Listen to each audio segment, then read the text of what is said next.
ಆಗಿರುವಂತದ್ದು ಆಟ ಅಲ್ಲ ಅದು. ಹಾಗಾಗಿ ಅವ್ನು ತಮಾಷೆ ಮಾಡ್ಕೊಂಡು ಹೋಗ್ಬಿಟ್ಟು ಸುಮ್ನೆ ಹೋಗಿ ಅವನು ನಾನು SIT ರಚನೆ ಮಾಡ್ಕೊಡಿ, ನಾನು ಅಲ್ಲಿ ಶವ ಇಟ್ಟಿದ್ದೀನಿ ಇಲ್ಲಿ ಇಟ್ಟಿದ್ದೀನಿ ಅಂತ ಹೇಳಕ್ ಆಗಲ್ಲ. ಅವ್ನಿಗೆ ಯಾಕಂದ್ರೆ ಗೊತ್ತಿದೆ ಇಫ್ ಇನ್ ಕೇಸ್ ಸುಳ್ಳಾದ್ರೆ ಅವನಿಗಂತೂ ಬಿಡೋದಿಲ್ಲ ಅಂತ. ಅದೇ ಒಂದು ವಿಚಾರದಲ್ಲಿ ನಿನ್ನೆ ಕೂಡ CM ಅವರು ಒಂದು ಹಿಂಡನ್ನ ಕೊಡ್ತಾರೆ. ಇದೇ ರೀತಿ ಏನಾದ್ರೂ ಮುಂದುವರೆದ್ರೆ ಈ ಒಂದು ಕೆಲಸ ಅಂತಂದ್ರೆ ಈ ಬಹುಶಃ ಕ್ಲೋಸ್ ಆಗಬಹುದು, ಈ ಒಂದು ಕೇಸ್ ಈ ಕತೆ ಇಲ್ಲಿಗೆ ಮುಗ್ದೋಗುತ್ತೆ ಅಂತ ಹೇಳಿ. ಹಾಗಾಗಿ ಇವತ್ತು ಮತ್ತೆ ನಿನ್ನೆ ಬಹಳಷ್ಟು ಕ್ಯೂರಿಯಾಸಿಟಿ ಇತ್ತು ಚಂದ್ರಕಲಾ ಈ ಒಂದು ವಿಚಾರವಾಗಿ. ಇನ್ನು ಇದೇ ವಿಚಾರಕ್ಕೆ ಸಂಬಂಧಪಟ್ಟಂತೆ ಮತ್ತಷ್ಟು ಅಪ್ಡೇಟ್ಸ್ ಬರ್ತಾ ಇದೆ. ಮಂಪರು ಪರೀಕ್ಷೆಗೂ ನಾನು ರೆಡಿ ಎಂದಿದ್ದಾನೆ ಅನಾಮಿಕ ವ್ಯಕ್ತಿ. ಹಿಂದೆ ದೂರು ನೀಡಿದ್ದಾಗಲೇ ಮಂಪರು ಪರೀಕ್ಷೆಗೆ ಒಪ್ಪಿಕೊಂಡಿದ್ದಾಯಿತ. ಇಂದು ಅಥವಾ ನಾಳೆ ಮಂಪರು ಪರೀಕ್ಷೆ ನಡೆಯುವಂತಹ ಸಾಧ್ಯತೆ ಇದೆ. ಮೊದಲು SIT ಮುಖ್ಯಸ್ಥ ಜೊತೆ ಚರ್ಚಿಸಲಿದ್ದಾರೆ SIT ಅಧಿಕಾರಿಗಳು. ನಂತರ ಕೋರ್ಟ್ ಅನುಮತಿ ಕೋರಲಿರುವ SIT ಟೀಮ್. ಕೋರ್ಟ್ ಅನುಮತಿ ಸಿಕ್ಕ ಬಳಿಕ ಮಂಪರು ಪರೀಕ್ಷೆ ಸ್ಟಾರ್ಟ್ ಆಗುತ್ತೆ.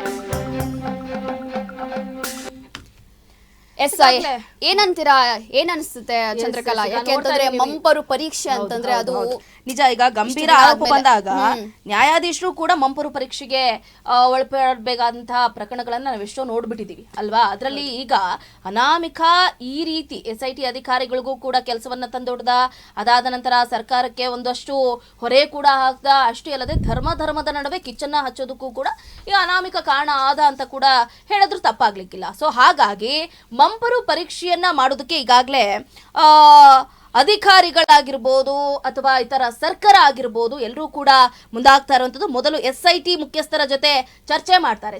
ಸುಮ್ಮನೆ ಈಗ ಮಂಪರು ಪರೀಕ್ಷೆ ಮಾಡಿಸ್ಬಿಡೋಣ ಅಂತ ಯಾರೊಬ್ರು ಕೂಡ ಡಿಸಿಷನ್ ಅನ್ನ ತಗೊಳ್ಳೋ ಹಾಗಿಲ್ಲ. ಅದಕ್ಕೆ ಆದಂತಹ ಪ್ರೊಸೀಜರ್ ಇರುತ್ತೆ, ಅದಕ್ಕೆ ಆದಂತಹ ರೂಲ್ಸ್ ರೆಗ್ಯುಲೇಷನ್ಸ್ ಇರುತ್ತೆ. ಮೊದಲು ಪರ್ಮಿಷನ್ ತಗೊಳ್ತಾರೆ ಅನಾಮಿಕನಂತ. ನೋಡಪ್ಪ, ನೀನು ಇಲ್ಲಿವರೆಗೂ ಹೇಳಿದ್ದು ಎಲ್ಲೋ ಒಂದು ಕಡೆ 50-50 ಅನಿಸ್ತಾ ಇದೆ, ನಾವು ಹಾಗಾಗಿ ನಿನ್ಗೆ ಮಂಪರು ಪರೀಕ್ಷೆಯನ್ನ ಮಾಡ್ಬೇಕು ಅಂತ ಅನ್ಕೊಂಡಿದೀವಿ, ಏನ್ ಹೇಳ್ತೀಯ ನೀನು ಅಂತ ಕೇಳಿದ್ರೆ ಅದಕ್ಕೂ ಕೂಡ ಅನಾಮಿಕ ಇಲ್ಲ ಅಂತ ಹೇಳಿಲ್ಲ.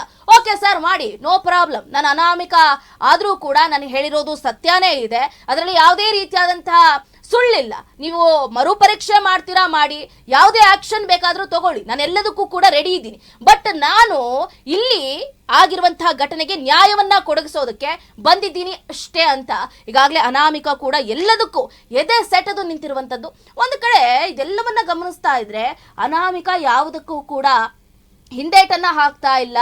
ಧರ್ಮಸ್ಥಳದಲ್ಲಿ ಆಗಿರುವಂತಹ ಹಗರಣದ ಬಗ್ಗೆ, ಅಂದ್ರೆ ಹಗರಣ ಅನ್ನೋದಕ್ಕಿಂತ ಅಲ್ಲಿ ಆಗಿರುವಂತಹ ಅತ್ಯಾಚಾರ ಹಾಗೆ ಕೊಲೆ ಆರೋಪಕ್ಕೆ ಸಂಬಂಧಪಟ್ಟಂತೆ ನಾನು ಇಲ್ಲಿ ಇಷ್ಟು ದಿನ ಮಾಡಿರೋದು ನನಗೆ ಪಾಪ ಪ್ರಜ್ಞೆ ಕಾಡ್ಬಿಟ್ಟಿದೆ. ಸೊ ಹಾಗಾಗಿ ನನ್ನ ಕೈಲಾದಷ್ಟು ನಾನು ಸಹಾಯವನ್ನ ಮಾಡಲೇಬೇಕು, ಅಲ್ಲಿರುವಂತಹ ಜನರಿಗೆ ನೆಮ್ಮದಿಯನ್ನ ಕೊಡಬೇಕು ಅನ್ನುವಂತ ನಿಟ್ಟಲ್ಲಿ ಇವತ್ತು ಅನಾಮಿಕ ಬಹಳ ದೊಡ್ಡ ಮಟ್ಟದಲ್ಲಿ ಹೋರಾಟವನ್ನ ಮಾಡ್ತಿದ್ದಾನೆ ಅಂತಾನೆ ಹೇಳ್ಬೋದು. ನೋಡಿ, ನಾಳೆ ಏನಾಗುತ್ತೋ ಅನಾಮಿಕನಿಗೆ ಗೊತ್ತಿಲ್ಲ. ಬಟ್ ಆದ್ರೂ ಕೂಡ ಸರ್ಕಾರವನ್ನ ಎದುರಾಕೊಂಡು ಇತ್ತ SIT ಅಧಿಕಾರಿಗಳನ್ನ ಎದುರಾಕೊಂಡು ನಾನು ನೀವೇನ್ ಹೇಳಿದ್ರು ಕೂಡ ಕೇಳ್ತೀನಿ, ಮಂಪರು ಪರೀಕ್ಷೆ ಮಾಡ್ತೀರಾ ಮಾಡಿ, ನಾನು ಅದೆಲ್ಲದಕ್ಕೂ ಕೂಡ ರೆಡಿ ಇದ್ದೀನಿ, ನೀವು ಹೇಳ್ದಂಗೆ ಕೇಳ್ತೀನಿ ಅಂತ ಈಗಾಗಲೇ ಅನಾಮಿಕ ಕೂಡ ಮುಂದಾಗಿರುವಂತದ್ದು. ಒಟ್ಟಾರೆಯಾಗಿ ನಂತರ ಕೋರ್ಟ್ ಅನುಮತಿಯನ್ನ ಪಡ್ಕೊಂಡು SIT ಅಧಿಕಾರಿಗಳು ಇದೆಲ್ಲದಕ್ಕೂ ಕೂಡ ಮುಂದಾಗ್ತಾರೆ. ಕೋರ್ಟ್ ಅನುಮತಿ ಸಿಕ್ಕ ನಂತರ ಮಂಪರು ಪರೀಕ್ಷೆ ಆಗುತ್ತೆ ಅಂತ ಹೇಳಲಾಗ್ತಾ ಇದೆ.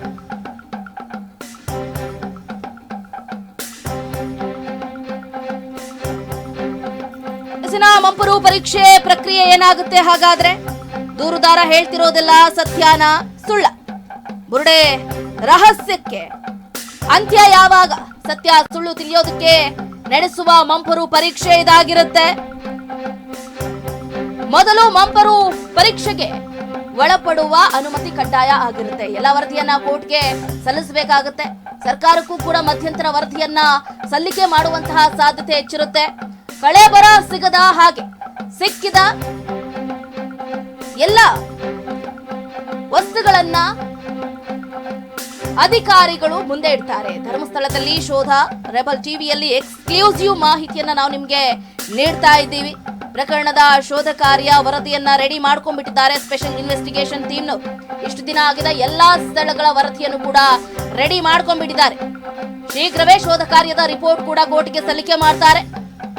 ಸ್ಪಾಟ್ ನಂಬರ್ 1 ಮತ್ತು 16ರವರೆಗಿನ ಈಗಾಗಲೇ ಏನೇನೆಲ್ಲ ಕೊರತೆ ಮಾಡಿದಾರಲ್ಲ, ಎಷ್ಟು ಆಳ ಆಗದಿದ್ದೀವಿ, ಎಷ್ಟು ಅಗಲ, ಭೌಗೋಳಿಕ ಅಂಶಗಳ ಬಗ್ಗೆ ವರದಿಯನ್ನ ಕೋರ್ಟ್ಗೆ ಸಲ್ಲಿಕೆ ಮಾಡಲಿದ್ದಾರೆ SIT ಅಧಿಕಾರಿಗಳು.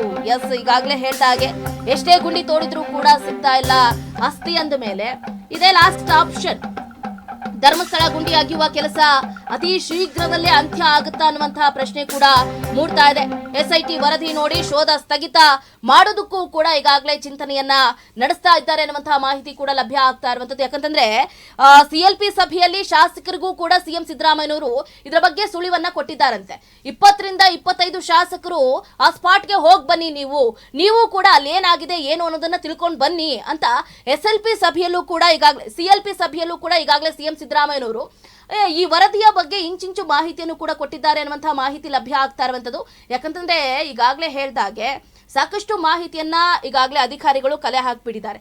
ಏನ್ ಸಿಕ್ಕಿದೆ ಏನ್ ಸಿಕ್ಕಿಲ್ಲ, ಈಗಾಗಲೇ ಆರ್ನಿ ಸ್ಪಾಟ್ ಅಲ್ಲಿ ಮಾತ್ರ ಏನು ಪುರುಷನ ಅಸ್ಥಿ ಪಂಜರ ಸಿಕ್ಕಿದೆ ಅನ್ನೋದು ಬಿಟ್ರೆ ಒಂದಷ್ಟು ಕಡೆಗಳೆಲ್ಲ ಬಟ್ಟೆ ಸಿಕ್ಕಿದೆ. ನಿನ್ನೆ ಕೂಡ ನಾವು ನೋಡಿದ್ವಿ, ಆಗಿದಂತಹ ಜಾಗದಲ್ಲಿ 2 ಪೀಸ್ ಬಟ್ಟೆ ಸಿಕ್ಕರೆ ಇನ್ಯಾವುದು ಕೂಡ ಅಂತಹ ಪ್ರಯೋಜನಕಾರಿ ವಸ್ತುಗಳು ಸಿಕ್ಕಿಲ್ಲ. ಸೊ ಹಾಗಾಗಿ ಸರ್ಕಾರಕ್ಕೂ ಕೂಡ ಒಂದು ಕಡೆ ನಿರಾಶೆ ಉಂಟಾಗಿದೆಯೋ ಏನೋ ಗೊತ್ತಿಲ್ಲ. ಬಟ್ SIT ಅಧಿಕಾರಿಗಳಿಗೂ ಮಾತ್ರ ಇದೆಲ್ಲ ರಿಪೋರ್ಟ್ ಸಬ್ಮಿಟ್ ಮಾಡಿದ್ರೇನೆ ಬೆಸ್ಟ್ ನಾವು, ಯಾಕಂತಂದ್ರೆ ಇನ್ನೂ ಎಳ್ಕೊಂಡು ಹೋಗೋದಕ್ಕೆ ಆಗೋದಿಲ್ಲ. ಇದನ್ನೆಲ್ಲ ರಿಪೋರ್ಟ್ ಅನ್ನ ನಾವು ಸರ್ಕಾರದ ಮುಂದೆ, ಕೋರ್ಟ್ ಮುಂದೆ, ಹಾಗೆ ಕೇಂದ್ರ ಏನು ನಮ್ಮ ರಾಜ್ಯದ ಸಚಿವರಾಗಿರುವಂತಹ ಡಾಕ್ಟರ್ ಜಿ ಪರಮೇಶ್ವರ್ ಅವರ ಮುಂದೆ ಇದೆಲ್ಲವನ್ನ ಬಿಚ್ಚಿಟ್ರೆ ಉತ್ತಮ ಅಂತ ಈಗಾಗಲೇ SIT ಅಧಿಕಾರಿಗಳು ಕೂಡ ಮುಂದಾಗಿರುವಂತದ್ದು. ಹಾಗಾಗಿನೇ ಧರ್ಮಸ್ಥಳ ಗ್ರಾಮದಲ್ಲಿ ಶವಗಳನ್ನ ಹೂತಿಟ್ಟಂತಹ ಪ್ರಕರಣಕ್ಕೆ ಸಂಬಂಧಪಟ್ಟಂತೆ ವಿಶೇಷ ತನಿಖಾ ತಂಡ 12 ಕಡೆ ಶೋಧವನ್ನ ನಡೆಸಿದೆ. 13ನೇ ಕಡೆ ಶೋಧವನ್ನ ಈಗಾಗಲೇ ಕಂಪ್ಲೀಟ್ ಮಾಡಿದೆ. ಈಗ ಮೃತದೇಹದ ಅವಶೇಷ ಪತ್ತೆ ಆಗದೆ ಇರೋದ್ರಿಂದ SIT ಶೋಧನೆಯನ್ನ ನಿಲ್ಲಿಸಬೇಕಾಗುತ್ತೆ ಅನ್ನುವಂತಹ ಸುಳಿವನ್ನ ಈಗಾಗಲೇ ಸಿಎಂ ಸಿದ್ದರಾಮಯ್ಯನವರು ಕೂಡ ಕೊಟ್ಟಿದ್ದಾರೆ ಅನ್ನುವಂತಹ ಮಾಹಿತಿ ಲಭ್ಯ ಆಗ್ತಾ ಇರುವಂತದ್ದು. ಒಂದು ಕಡೆ ಈಗಾಗಲೇ ನಾವು ಗಮನಿಸ್ತಾ ಇದ್ದೀವಿ, ಸಾಕಷ್ಟು ಎಫರ್ಟ್ ಅನ್ನ ಹಾಕಿದ್ದಾರೆ, ಸಾಕಷ್ಟು ಹಣವನ್ನ ವ್ಯಯ ಮಾಡಿದ್ದಾರೆ. ಇನ್ನೂ ಟೈಮ್ ಕಿಲ್ ಮಾಡೋದು ಬೇಡ, ಈಗಾಗಲೇ ಸಿಕ್ಕಿರುವಂತಹ ರಿಪೋರ್ಟ್ಗಳನ್ನ ಸಬ್ಮಿಟ್ ಮಾಡಿಬಿಟ್ರೆ ಬೆಸ್ಟ್ ಅಪ್ಪ, ಸುಮ್ಮನೆ ಯಾಕೆ ಎಳ್ಕೊಂಡು ಹೋಗೋದು. ಒಂದು ಕಡೆ ಮುಖ್ಯಮಂತ್ರಿಗಳು ಕೂಡ ಇದರಲ್ಲಿ ಮಧ್ಯಸ್ಥಿಕೆಯನ್ನು ವಹಿಸ್ಲಿ, ಒಂದು 20 ಜನ ಶಾಸಕರು ಕೂಡ ಇಲ್ಲಿ ಬಂದು ಏನಾಗ್ತಿದೆ ಏನು ಅನ್ನೋದನ್ನ ಗಮನಿಸ್ಲಿ. ಅದಾದ ನಂತರ ಏನ್ ನೆಕ್ಸ್ಟ್ ಡಿಸಿಷನ್ ತಗೊಳ್ತಾರೋ ಅದು ಅವ್ರಿಗೆ ಬಿಟ್ಟಿದ್ದು ಅಂತ ಈಗಾಗಲೇ ಎಲ್ಲರೂ ಕೂಡ ಮುಂದಾಗ್ತಾ ಇರುವಂತದ್ದಲ್ವಾ ರೋಶಿನಿ? ಹೌದೌದು. ನೋಡಿ, ಇಲ್ಲಿ ವಿಶೇಷವಾಗಿ ನಾವು ಗಮನ ಕೊಡುವಂತ ವಿಚಾರ ಏನು ಅಂತಂದ್ರೆ, ಇಷ್ಟು ದಿನ ಆಗೋಗಿದೆ, ಆದ್ರೆ ಇಲ್ಲಿ ಸಿಕ್ಕಿರುವಂತದ್ದು ಎಷ್ಟು ನಮಗೆ? ಇಲ್ಲಿ ಟೈಮ್ ಏನೋ ಇನ್ವೆಸ್ಟ್ ಮಾಡ್ತಿದ್ದಾರೆ, ಸರ್ಕಾರದಿಂದ ದುಡ್ಡು ಇನ್ವೆಸ್ಟ್ ಮಾಡಿದ್ದಾರೆ. GPR ಕೊನೆಗೆ ಅದು ಇನ್ವೆಸ್ಟ್ ಮಾಡಿದ್ರು. GPR ಗೋಸ್ಕರ ತುಂಬಾ ದಿನ ವೇಟ್ ಮಾಡಿದ್ರು. ಯಾಕೆ ಅಂತಂದ್ರೆ ಅದು ಸುಲಭ ಅಲ್ಲ. ಹಾಗಾಗಿ ಅಷ್ಟು ದಿನ ವೇಟ್ ಮಾಡಿದ್ರು. ಆದ್ರೆ ಕೊನೆಗೆ ಇಲ್ಲಿ ಸಿಕ್ಕಿದೇನು? ಯಾವ್ದೋ 1-2 ಬಟ್ಟೆ ಇರ್ಬೋದು, ಅದ್ ಬಿಟ್ರೆ ಒಂದು ಜಾಗದಲ್ಲಿ ಅಸ್ಥಿ ಪಂಜರ ಏನೋ ಸಿಕ್ಕಿದೆ, ಅದು 6ನೇ ಪಾಯಿಂಟ್ ಅಲ್ಲಿ. ಅದು ಬಿಟ್ರೆ ಅಂತಹ ಒಂದು ಇಂಪಾರ್ಟೆಂಟ್ ವಸ್ತುಗಳೇನೋ ಸಿಕ್ಕಿಲ್ಲ. ಏನೋ 11ನೇ ಪಾಯಿಂಟ್ ಅಲ್ಲಿ ಏನೋ ಒಂದಷ್ಟು ಮೂಳೆಗಳೇನೋ ಸಿಕ್ಕಿತ್ತು, ಹೌದಲ್ವಾ? ಮೂಳೆಗಳೇನೋ ಸಿಕ್ಕಿತ್ತು. ಹಾಗಾಗಿ ಇಂಥ ಒಂದು ಸಂದರ್ಭದಲ್ಲಿ ಒಂದು ಕಡೆ ಧರ್ಮಸ್ಥಳ ಅಂದ್ರೆ ನಮ್ಮ ಧರ್ಮವನ್ನ ರಕ್ಷಣೆ ಮಾಡಬೇಕು, ಆ ಒಂದು ಕ್ಷೇತ್ರವನ್ನ ನಾವು ರಕ್ಷಣೆ ಮಾಡಬೇಕು, ಅಪಪ್ರಚಾರ ಮಾಡ್ಲಾಗ್ತಾ ಇದೆ ಅನ್ನುವಂತಹ ವಿಚಾರಕ್ಕೆ ಸಂಬಂಧಪಟ್ಟಂತೆ ಅಲ್ಲಿರುವ ಪ್ರತಿಭಟನೆಗಳು ಕೂಡ ಆರಂಭ ಆಗ್ತಾ ಇದೆ. ಇಂಥ ಸಂದರ್ಭದಲ್ಲಿ ಸ್ವಲ್ಪ ರಾಜ್ಯ ಸರ್ಕಾರ ಅಲರ್ಟ್ ಆಗ್ಲೇಬೇಕಲ್ವಾ? ಹಾಗಾಗಿ ಬಹುಶಃ ಏನಾದ್ರೂ ಇವತ್ತು ಕೂಡ ಹಿಂಗೆ ಮುಂದುವರೆದು ಇವತ್ತು ಕೂಡ ಏನೂ ಸಿಗ್ಲಿಲ್ಲ, ಹೋಗ್ತಾನೆ ಇದಾರೆ, ಅಗಿತಾನೆ ಇದಾರೆ, ಹೋಗ್ತಾನೆ ಇದಾರೆ. ಹಾಗಾಗಿ ಇವತ್ತು ಏನು ಸಿಗ್ಲಿಲ್ಲ ಅಂತಂದ್ರೆ ಬಹುಶಃ ಈ ಕೇಸ್ ಇಲ್ಲಿಗೆ ಕ್ಲೋಸ್ ಆಗಬಹುದು ಅಂತ ಅನಿಸ್ತಾ ಇದೆ.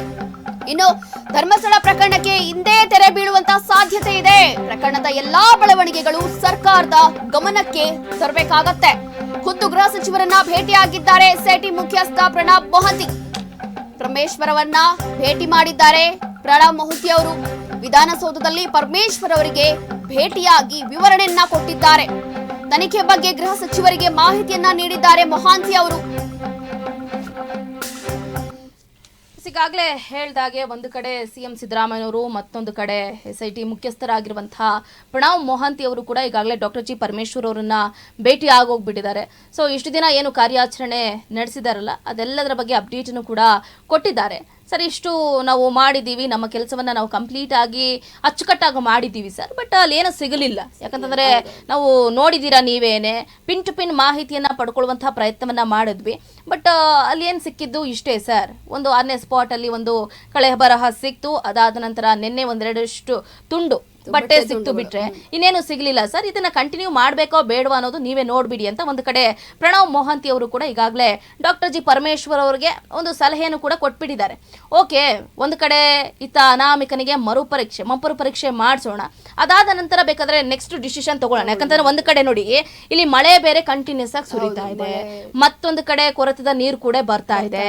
ಈ ಟೈಮ್ ನಲ್ಲಿ GPR ಅನ್ನ ನಾವು ಅಳವಡಿಸಿ ಎಷ್ಟೇ ಪ್ರಯತ್ನ ಮಾಡಿದ್ರು ಕೂಡ ಯಾವುದೇ ಅಸ್ಥಿ ಪಂಜರ ಸಿಗೋ ಆಗೋದಿಲ್ಲ ಸರ್. ಕಾರ್ಯಾಚರಣೆಗೆ ಅಡಚಣೆ ಆಗ್ಬಹುದು. ಸ್ವಲ್ಪ ಬ್ರೇಕ್ ತಗೊಳ್ಳೋಣ, ಬೇಕಾದ್ರೆ ನೋಡೋಣ ಇನ್ನೊಂದು 20 ದಿನ 30 ದಿನ ಅಥವಾ ಇನ್ನೊಂದು 2 ತಿಂಗಳು ಬಿಟ್ಬಿಟ್ಟು ಮತ್ತೆ